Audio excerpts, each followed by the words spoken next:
A History of Western Philosophy is a 1945 book by philosopher Bertrand Russell, a survey of Western philosophy from the pre-Socratic philosophers to the early 20th century. It was criticized for its overgeneralization and its omissions, particularly from the post-Cartesian period, but nevertheless became a popular and commercial success, and has remained in print from its first publication. When Russell was awarded the Nobel Prize for Literature in 1950, the book was cited as one of those that won him the award. The book provided Russell with financial security for the last part of his life. Background: the book was written during the Second World War, having its origins in a series of lectures on the history of philosophy that Russell gave at the Barnes Foundation in Philadelphia during 1941 and 1942. Much of the historical research was done by Russell's third wife, Patricia. In 1943, Russell received an advance of $3,000 from the publishers, and between 1943 and 1944 he wrote the book while living at Bryn Mawr College.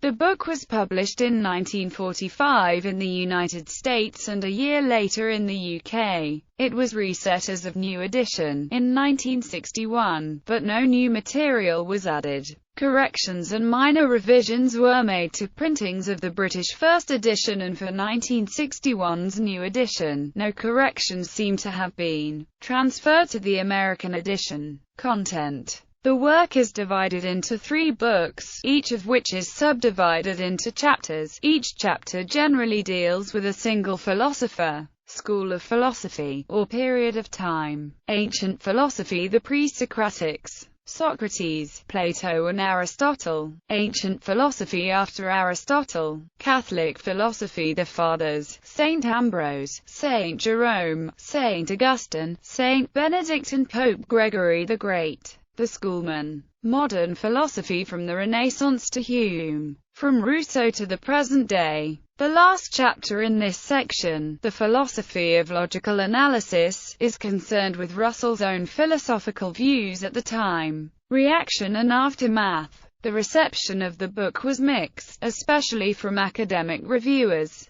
Russell was somewhat dismayed at the reaction. Roger Scruton writes that the book is elegantly written and witty, but faults it for its concentration on pre-Cartesian philosophy, lack of understanding of Immanuel Kant, and overgeneralization and omissions. Russell himself described the text as a work of social history, asking that it be treated in such a manner. Reviews: a precious book, a work that is in the highest degree pedagogical, which stands above the conflicts of parties and opinions. Albert Einstein. Parts of this famous book are sketchy. In other respects it is a marvelously readable, magnificently sweeping survey of Western thought, distinctive for placing it informatively into its historical context. Russell enjoyed writing it, and the enjoyment shows. His later remarks about it equally show that he was conscious of its shortcomings. A. C. Grayling. Mr. Russell's qualities as a writer and thinker are of a high order: deftness of wit, vigor of mind and suppleness of style. Yet their presence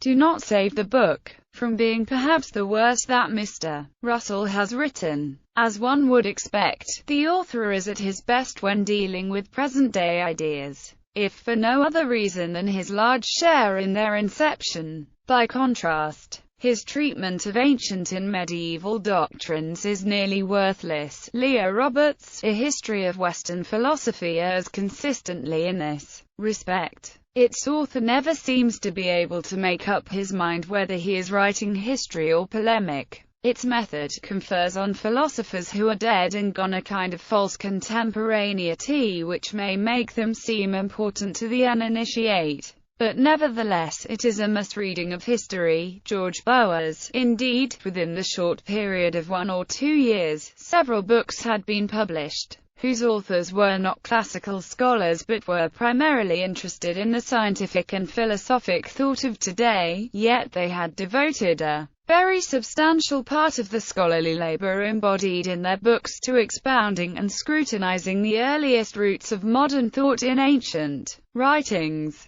There is the marvelous History of Western Philosophy by Bertrand Russell, on whose manifold merits I need not and cannot enlarge here. Erwin Schrödinger, History of Western Philosophy, a vulgar but representative book. George Steiner, he did it to make money, he wrote it fast. Bertrand Russell was a great philosopher but a dreadful historian. Edward Pulse Russell himself had something to say about the book. I regarded the early part of my History of Western Philosophy as a history of culture, but in the later parts, where science becomes important, it is more difficult to fit into this framework. I did my best, but I am not at all sure that I succeeded. I was sometimes accused by reviewers of writing not a true history but a biased account of the events that I arbitrarily chose to write of. But to my mind, a man without bias cannot write interesting history, if, indeed, such a man exists. Publications: History of Western Philosophy.